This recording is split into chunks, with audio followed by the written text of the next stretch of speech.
देखिए, यह है स्थिति आज़ादी के 80 साल बाद भी गाँव में ऐसे ऐसे बहुत से कस्बे हैं जहाँ पे ये बच्चे कहीं ना कहीं मेन स्ट्रीम से कटे हुए हैं।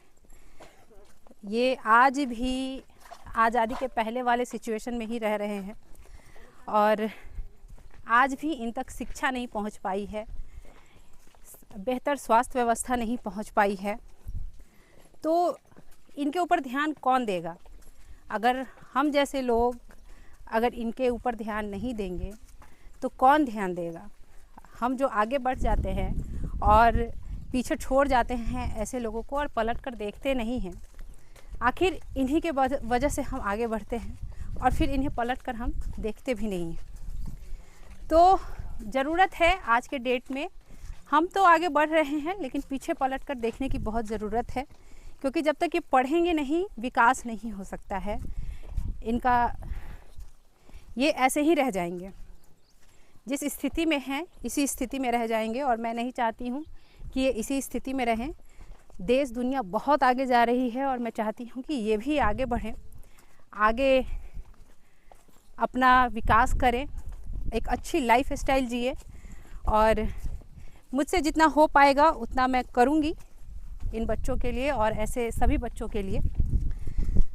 और मेरी दिली तमन्ना है और इस क्षेत्र की माननीय विधायिका दीपा मांझी जी से मेरा आग्रह है विनम्रतापूर्वक कि सिर्फ पत्थल धस्सा ही नहीं, इमामगंज में जितने भी ऐसे गांव हैं जो मेन स्ट्रीम से कटे हुए हैं, जहां पे अभी तक स्वास्थ्य व्यवस्था नहीं पहुंची है, शिक्षा व्यवस्था नहीं पहुंची है, कम से कम अभी तत्काल प्रभाव से यहाँ पे ऐसे ऐसे जगहों पे एक आंगनबाड़ी केंद्र और प्राथमिक स्वास्थ्य व्यवस्था की जाए। क्योंकि जब बारिश का समय होता है तो ये लोग बिल्कुल फंस जाते हैं यहाँ पे। बारिश के समय में इनके पास कोई ऑप्शन नहीं है कि ये यहाँ से जा सके। तो कम से कम प्राथमिक स्वास्थ्य सुविधा रहेगी तो ये लोग अपना तत्काल उपचार करा सकते हैं, इतना उपचार करा सकते हैं कि ये हॉस्पिटल तक पहुंच सके। तो मेरा यह विनम्रतापूर्वक आग्रह है कि ऐसे ऐसे गांवों में आंगनबाड़ी और प्राथमिक स्वास्थ्य सुविधा केंद्र खोला जाए।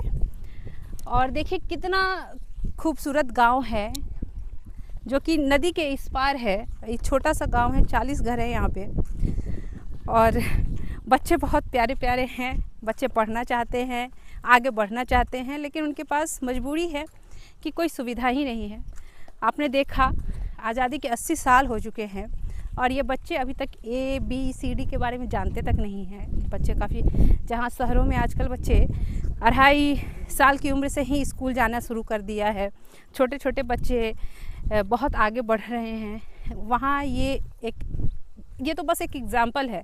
ऐसे ऐसे बहुत सारे गांव हैं जो भी बहुत पीछे हैं, जहाँ के बच्चे बहुत पीछे हैं। तो हमें इनके लिए आगे आना होगा, एकजुट होना होगा। हमें इनको मजबूत करने के लिए हमें अपने हाथों को मजबूत करना होगा, मिलाना होगा हमें हाथ। और अभी मैं इन लोगों से मैं क्या बोलूँ बहुत लोग कहेंगे कि चुनाव के लिए या राजनीतिक कोई मुद्दा है, लेकिन ऐसा कोई मुद्दा नहीं है। मैं ऐसी ही हूँ, मैं बचपन से ही ऐसी ही हूँ। मुझे अच्छा लगता है सामने वाले की अगर मैं जितनी हेल्प कर सकूँ उतना हेल्प करना। तो अभी कोई चुनावी मुद्दा नहीं है, कोई चुनाव नहीं आने वाला है और बस मैं चाहती हूँ कुछ करना। जो मैंने कहा था कि मैं हर गांव से 2 ऐसे बच्चे खड़े करूँगी जो आने वाले समय में अपने जैसे 2 और बच्चे खड़े करेंगे। तो ये उसकी एक शुरुआत है, पहल है और मुझसे जितना बन पड़ेगा मैं उतना करूँगी। और हमने जो ये अभियान शुरू किया है, संपूर्ण इमामगंज साक्षर अभियान, इससे आप लोग भी जुड़े और एकजुट होकर साथ मिलकर हम लोग आगे बढ़ाएं बच्चों को, छोटे छोटे बच्चों को जो पढ़ना चाहते हैं लेकिन इनके पास सुविधा नहीं है। ये देखिए यही नदी पड़ती है जो अभी जोरदार बारिश नहीं हुई है और बारिश होगी तो ये इस नदी में पानी और ज़्यादा बढ़ जाता है, जिसको पार करना बहुत मुश्किल होता है। तो जब नदी पूरा भर जाता है तो इन लोगों को बहुत दिक्कत होती है, ये लोग पूरे मेन स्ट्रीम से कट जाते हैं। क्या उदय जी बोलिए आप भी कुछ। क्या लगता है आपको? बारिश के दिनों में ये अक्सर है कि इतना पानी आता है कि लोग बार बीमार भी हो जाते हैं, तो इस नदी को पार करना बहुत मुश्किल पड़ जाता है। और तो ये जो पहल हम लोग किए हैं संपूर्ण इमामगंज साक्षर अभियान, आपको क्या लगता है कैसा है ये बहुत जोरदार समझ में आ रहा है। लोगों को जब जमीन स्तर तक पहुँचेगा तो इसका लाभ आने वाला दिन में हम लोग को देखने को मिलेगा, जिससे कि ग्रामीण इलाकों में छोटे छोटे जो बच्चे जो शिक्षा के स्तर से जो कटे हुए हैं वो जोड़ने का काम होगा और इन लोग का भविष्य और गार्जियन का दोनों का भविष्य संभलेगा और इस गांव का फिर पूर्णतः विकास होना स्टार्ट हो जाएगा। बिल्कुल। जब शिक्षित लोग होगा, जब शिक्षित होगा तो ऑटोमेटिक है कि विकास होना तय है। बाबा साहेब अम्बेडकर ने भी कहा था, शिक्षा उस शेरनी का दूध है जो पिएगा वो दहाड़ेगा। तो शिक्षा बहुत ज़रूरी है और हमारा लक्ष्य है, ये हम करके रहेंगे, जितना हो पाएगा उतना करेंगे। कुछ ना करने से बेहतर है कुछ करना, और ये हमारा लक्ष्य है, हम इसको अंजाम दे के रहेंगे। ठीक है, धन्यवाद।